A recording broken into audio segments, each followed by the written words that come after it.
बिस्मिल्लाहिर्रहमानिर्रहीम। अस्सलाम वालेकुम साथियों, यहाँ पर मैं आपके सामने एक नई वीडियो लेकर हाजिर हुई हूँ। इस वीडियो में मैं आपको बताऊंगी कि किस तरह से हम जो है अपने पाँव जो है वो भी खूबसूरत बना सकते हैं। अक्सर देखा जाता है कि बहुत से लोग बड़ी प्यारी शख्सियत, बड़ी प्यारी शक्ल सूरत के मालिक होते हैं, लेकिन और बातचीत भी बड़े प्यारे अंदाज में करते हैं। बात करते हुए अगर गलती से उनके पाँव पे नज़र पड़ जाए तो कुछ लोगों के पाँव इतने गंदे और काले से और बुरे से होते हैं। पाँव का काला होना कोई इतनी बुरी बात नहीं, असल है कि उनकी एड़ियाँ फटी हुई या पाँव जो है उसकी स्किन बड़ी रफ सी नज़र आए तो वो देखने में बड़ा बुरा इंप्रेशन डालती है। तो यहाँ मैं आपको एक बड़ा आसान तरीके से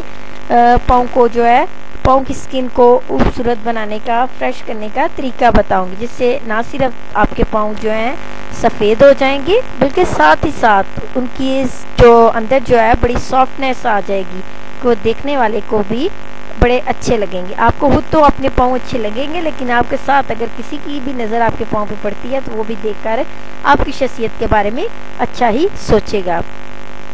तो यहाँ पे हमें सबसे पहले जो है वो चाहिए चाइनीज़ नमक। जी, चाइनीज़ नमक के साथ हमें चाहिए कोकोनट ऑयल। चाइनीज़ नमक हम ऐसा करेंगे कि 2 चम्मच हम चाइनीज़ नमक लेंगे और 4 चम्मच हम इसमें जो है वो कोकोनट ऑयल लेंगे और 1 चम्मच हम एलोवेरा जेल का लेंगे। इसको मिक्स कर लेंगे और मिक्स करने के बाद हम इसको अपने जो है हमारे पाँव हैं उनके ऊपर अप्लाई करेंगे और हल्का हल्का इसको रब करेंगे। कोशिश करें कि रात को सोने से पहले ये जो हमने तैयार किया है कोकोनट ऑयल, चाइनीज़ नमक और एलोवेरा जेल को, इसको हल्के हाथ से अपने पाँव के ऊपर जैसे मालिश करते हैं उस तरह से मालिश करें।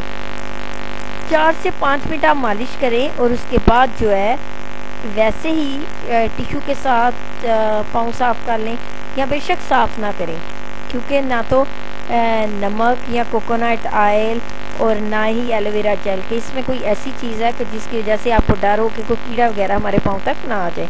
तो आराम से आप बिस्तर में सो जाएं। कुछ दिन के अमल से ही आप देखेंगे कि आपके पाँव में बहुत ज़्यादा सॉफ्टनेस आ गई है। अगर आपको मेरी वीडियो पसंद आए तो मेरी वीडियो को लाइक करना और मेरे चैनल को सब्सक्राइब करना ना भूलिएगा।